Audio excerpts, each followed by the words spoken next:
This is an issue that your wife, for some reason, can't get past. But she said, "I love you, Eric, and I am okay with you having sex with other women." Would you do that? No, because I know that she wouldn't really be saying that. Yeah. You understand women. Oh, you guys are going to be married for a long time.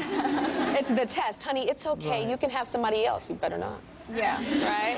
Right. I mean, but when we said our I do's, I do take her. So, they say sickness or health. So obviously we're committed to each other. Lauren, have you guys ever talked about divorce? Yeah. Yeah? It's come up in our arguments. Again, out of frustration. I would never want that, and I know he would never want that. But you get to a point where, what else can we do? You don't know what else to do, because there's a part in your marriage that's missing, and it's a big part, and you become distant from each other. And divorce, can end your marriage, but it doesn't help you, Lauren, as a woman, because this is you, and the next guy or the next guy, this is something that you're living with. So I'm glad that you guys are willing to work on it together. Yeah. Right now we have Debbie Herbenik with us. She's the Associate Director for the Center for Sexual Health at Indiana University. Hi, Dr. Debbie. Okay. I have to tell you, I'm very perplexed, because I don't know if it's emotionally she's physically closing down, or is there like a physical problem? Yeah, these types of problems usually have both physical and emotional components to them. Okay. So there are certainly medical conditions that can make it painful, if not impossible, for a woman to have sex. And there are also sometimes emotional reasons why a woman's body just doesn't accept penetration until she's ready to. It doesn't mean it'll never happen. It just may be that there's a process that needs to take time. So she's tried Q-tips, she's tried books, she's tried pills, she's tried alcohol, and nothing works. Is there anything else that you think she hasn't done that they can try? These things could possibly work, but in a different context. So one of the things that I always recommend to people in this type of situation is to first find somebody who specializes, absolutely specializes in vulvovaginal health, which most doctors don't. What is it called? Vulvovaginal health. Vulvovaginal health. The vulva and the vagina. VVH. And the best way to do that, especially around pain issues, is by contacting the National Vulvodynia Association at nva.org.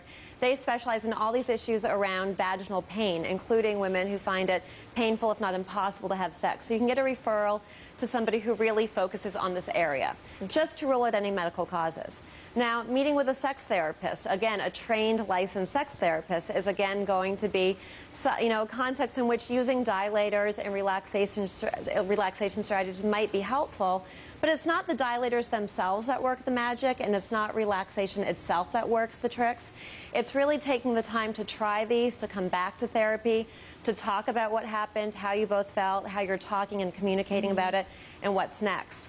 And one of the biggest things I would say is, often with these types of conditions, we focus so much on, can a couple have sex or not?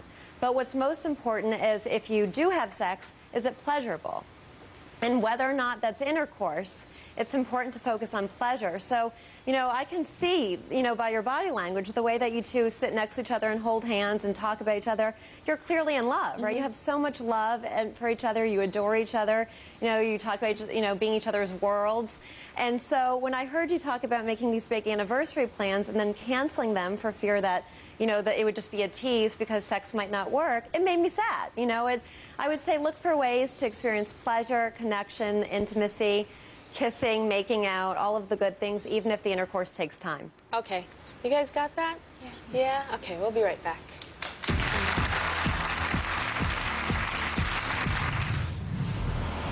Up next, can this sexless 7-year marriage be saved?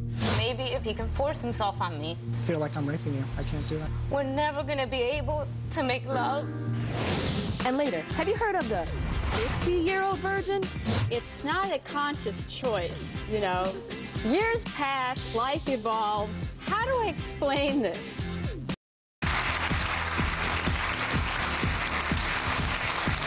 According to medical studies, 15% of couples who go to sex therapists are going to the sex therapist because they have never had sex. Now, Kelsey says that she was a virginal bride when she married her husband, Todd, and she couldn't wait to have sex with him. You couldn't wait to have sex with him, but wedding night came, and what happened? It was horrible. It was terrible. It was really, really painful. I had been looking forward to it. And you were 32? I was 32, and you know, I was looking forward to it. I mean, it wasn't anything that I thought I was scared of. You know, I was thinking, I'm going to be one of these people. I'm going to be swinging from the chandeliers. We're going to have an awesome time. This is so romantic. Okay, chandeliers. Know, and, you know. So tell me what happened. Wedding night, you guys got the Barry White plan and everything is there. It didn't happen. It was really, really painful. It felt like he was hitting a wall.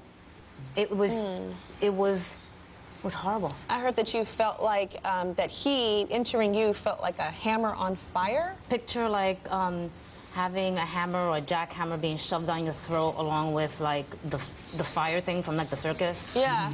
Because it hurts so much and it feels like it's hitting a wall. It feels like it's hitting something that it's never gonna get through. And it's forcing, and it's like no matter how much you do it and no matter how much you force it, as the person that's receiving it, you're feeling like, oh my God, it's never gonna come through. It's locked, it's sealed shut, and then it burns. And it's so painful because it's that and it's the emotion. Because I wanna be able to make love with him, and I waited for so long, and I was looking forward to it. Have you ever, before this, your wedding night, had you ever, I know you were a virgin, but had you ever been a virgin with yourself? Do you guys know what that means? Oh, yes. Okay. Right. Like, you know, like self-pleasure? No, and I think it was, and I didn't know, you know, that it was part of my problem. Yeah. You know, but no, I hadn't. You hadn't done stuff to myself. Okay. Okay. And so now when you guys try to have sex, tell me about the pillows. You have to get pillows. Why do you have to get pillows? The pain is so, it's so over, it's so strong and steep.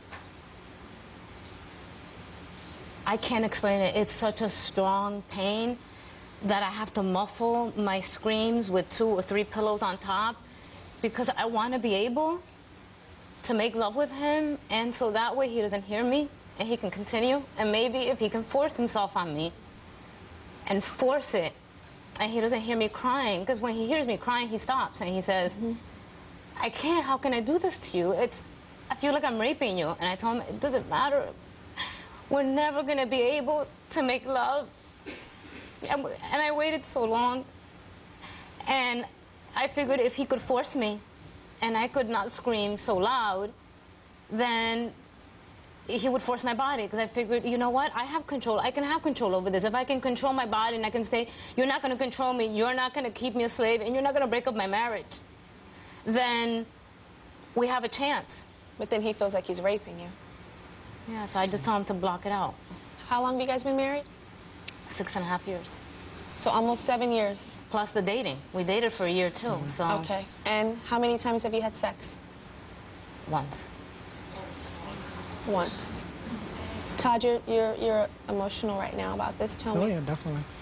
It's been a very long And I noticed it started when she started talking about the muffles and the pillows.